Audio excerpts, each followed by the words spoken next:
제10장. 내가 보니 그룹들 곁에 네 바퀴가 있는데 이 그룹 곁에도 한 바퀴가 있고 저 그룹 곁에도 한 바퀴가 있으며 그 바퀴 모양은 황옥 같으며 그 모양은 넷이 꼭 같은데 마치 바퀴 안에 바퀴가 있는 것 같으며 그룹들이 나아갈 때에는 사방으로 몸을 돌리지 아니하고 나아가되 몸을 돌리지 아니하고 그 머리 향한 곳으로 나아가며 그 온 몸과 등과 손과 날개와 바퀴 곧 네 그룹의 바퀴의 둘레에 다 눈이 가득하더라.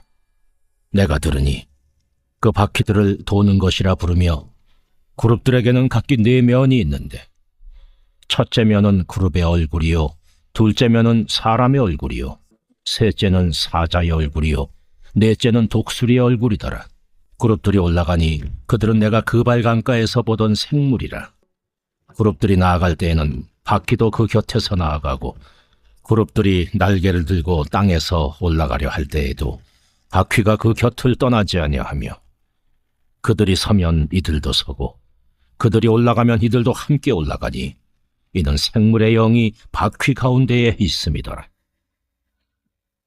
여호와의 영광이 성전 문지방을 떠나서 그룹들 위에 머무르니 그룹들이 날개를 들고 내 눈앞에 땅에서 올라가는데 그들이 나갈 때에 바퀴도 그 곁에서 함께 하더라.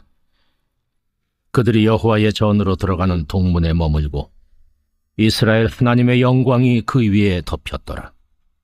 그것은 내가 그발 강가에서 보던 이스라엘의 하나님 아래에 있던 생물이라. 그들이 그룹인 줄을 내가 아니라.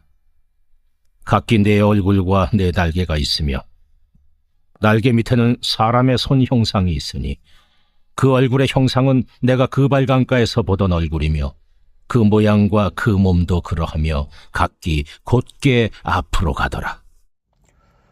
사람이 가장 격한 아픔을 느낄 때는 사랑하는 사람과 이별을 할 때라고 합니다. 너무 사랑하지만 도저히 함께할 수 없어서 이별을 택하는 그런 마음은 수많은 시와 또 노래가 되어서 지금도 불리고 있죠. 하나님도 결국 성전을 떠나십니다. 이스라엘 백성을 너무 사랑하셨지만 그들의 가증한 죄악을 견디지 못하고 떠나시는 하나님의 아픈 마음이 에스겔서 곳곳에 스며들어 있습니다. 이 네 바퀴에 대한 묘사가 다시 등장하는데요. 이 바퀴는 1장에서도 소개된 것입니다. 바퀴는 스스로 움직이는 게 아니라 누군가의 힘과 어떤 능력에 의지해서 움직이죠.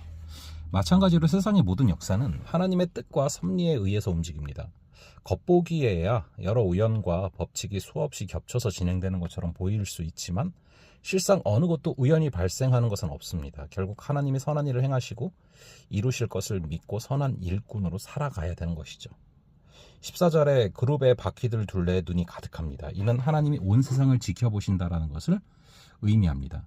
또한 이스라엘의 죄악을 하나님 앞에서 절대로 숨길 수 없다라는 의미도 담겨 있죠. 이를 아는 자는 신앙의 수준이 달라집니다. 마치 요셉이 보디발 아내의 유혹 앞에서도 내가 어찌 하나님께 죄를 지으리까 하며 단호히 뿌리치던 것과 같은 태도를 취합니다. 항상 우리를 감찰하시는 하나님을 기억하며 순수한 신앙으로 승리할 수 있기를 바랍니다. 그룹과 바퀴는 각기 구별된 존재들이지만 하나님의 영에 따라 한 몸처럼 움직이죠. 이 모습은 우리가 어떻게 주님을 섬겨야 될지를 잘 알려주는데요.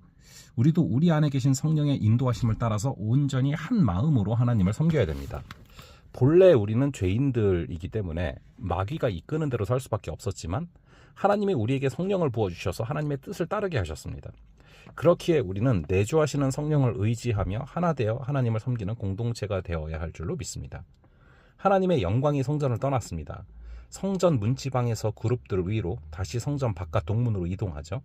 하나님의 영광을 본다는 것은 놀라운 경험이지만 이번만큼은 참으로 두려울 수밖에 없습니다. 하나님의 영광이 떠난다는 것이 가장 무서운 형벌이기 때문이죠. 보호자이신 하나님이 떠나신다면 신자의 운명은 그야말로 마귀의 밥이 될 수밖에 없는 것입니다. 늘 하나님의 임재를 간절히 사모하며 승리할 수 있기를 바랍니다. 하나님의 영광이 떠나는 모습이 11장에 드문드문 묘사됩니다. 이는 미련이 남아 발걸음을 쉽게 떼지 못하는 모습과 같죠. 이것이 바로 하나님의 마음입니다. 하나님이 비록 노하셔서 떠나시지만 그럼에도 이스라엘을 누구보다 사랑하십니다. 그래서 쉽게 떠나지 못하시는 것이죠. 우리는 하나님의 애절한 사랑을 잊지 말 수 있기를 바랍니다. 그 사랑이 우리를 구원하셨음을 잊지 마시기 바랍니다. 이스라엘은 큰 복과 사랑을 받은 민족입니다. 그럼에도 가증한 우상을 섬기며 하나님을 배신했기 때문에 결국 하나님이 그들을 떠나신 것이죠.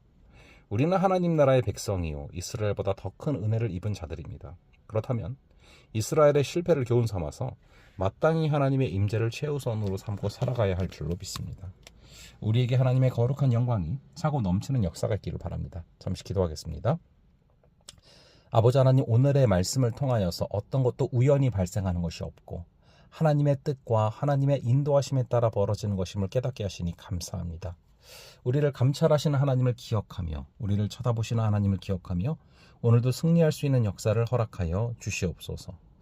늘 하나님의 임재를 사모하게 하시고 그로 말미암아 주님의 보호하심으로 주님의 도우심으로 구원받고 승리할 수 있는 역사를 허락하여 주시옵소서. 감사드리오고 이 모든 말씀을 이제 예수 그리스도의 이름으로 기도합니다. 아멘. 그럼 또 다음번에 뵙도록 하겠습니다.